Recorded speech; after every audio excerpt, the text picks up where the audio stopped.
Hey, it's Rachel Cooke, your modern mentor. I'm the founder of Lead Above Noise, where we help leaders activate performance without sacrificing humanity. We run workshops and facilitate conversations to move your team forward. Learn more at leadabovenoise.com.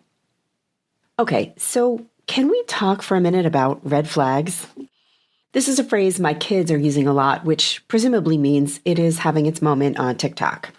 Remember back in the day when the big tech companies started setting up shop in Silicon Valley, and they had the most amazing array of amenities like on-site free dining 3 meals a day, on-site laundry, dog grooming, you name it. You never had to leave. People flocked to working there and slowly started realizing they were never leaving. These were, in hindsight, some red flags. Now, listen, no shade on those companies. Those programs and benefits were sexy. But also, they were the company's way of solving a problem that they themselves were creating. Like, if people could do their jobs in a normal window, they'd have time to groom their clothes and their animals on their own time. Anyway, this is kind of how I'm looking at corporate wellness programs and initiatives these days. Red flags. Like, I am glad companies are offering them. They're adding value. But I'm also recognizing that the ways in which work is being done is one of the biggest drivers of our unwellness in the first place. And I would love to advocate for a fresh approach, a move away from an over-reliance on wellness at work and a focus instead on wellness in work. To be clear, there is definitely still a need for investments in wellness programs. Health is a top priority, and I don't mean to be flip. But also, I would love to see us reduce our need to fix health problems we don't need to be causing or exacerbating in the first place due to poor work hygiene. So let's talk about a few ways that we can start to infuse more wellness into the rhythm of our business rather than having to pause and recover from a series of poorly constructed days. Where am I seeing some key pockets of opportunity? Let's talk about that. First, exhaustion is not just a volume problem, it's a work design problem. We love to say we're drowning in work, but most of the time, it's not that there's too much work, it's that the work is too messy, chaotic. Priorities are unclear, processes are bloated, roles are fuzzy. People are left trying to figure out what to do, how to do it, and who needs to be in the loop. And those guessing games take energy.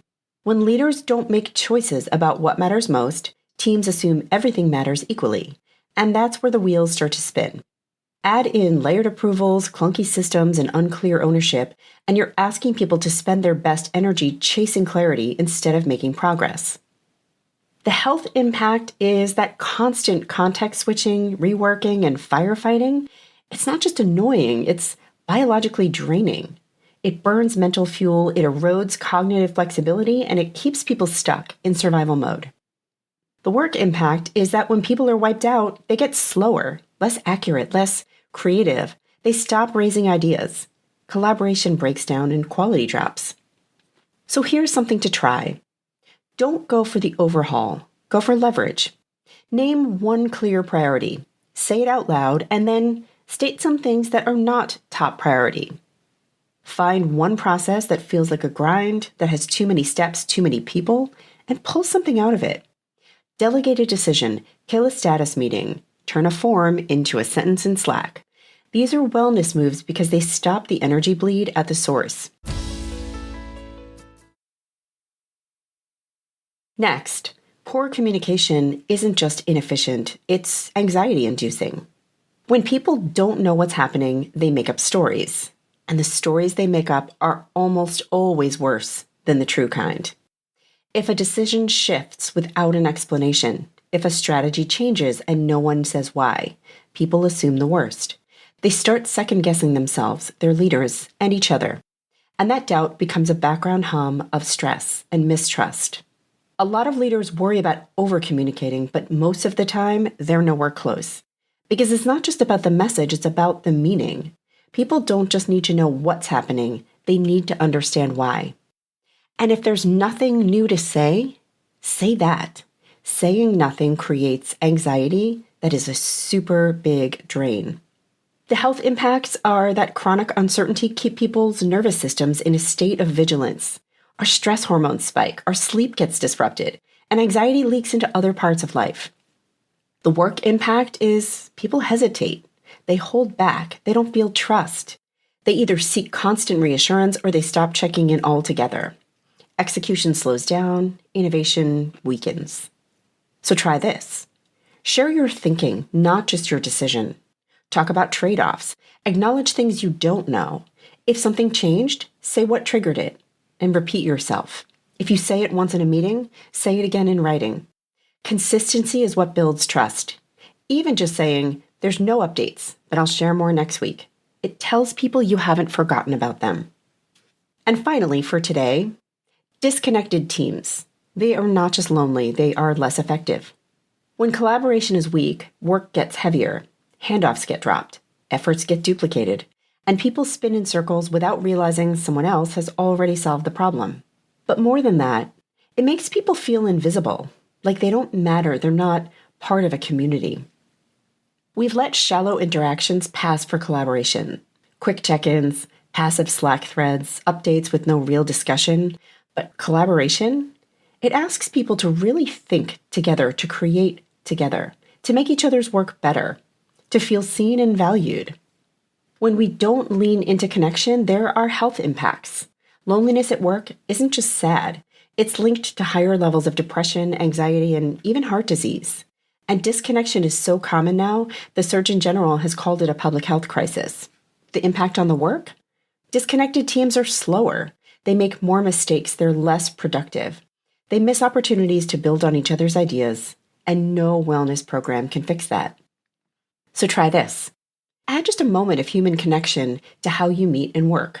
Start a meeting by asking, what is one win or surprise from this week? Let someone else lead the conversation. Rotate roles. Assign project pairs that don't usually work together. And when someone shares something that helps you think differently, just say so. Let people see that their presence matters.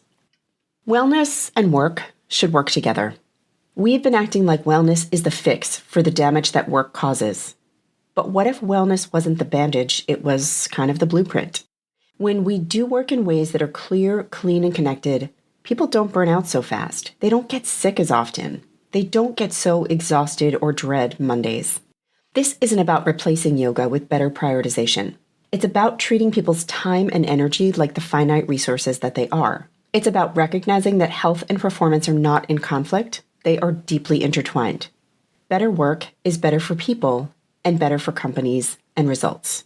Better people build better work.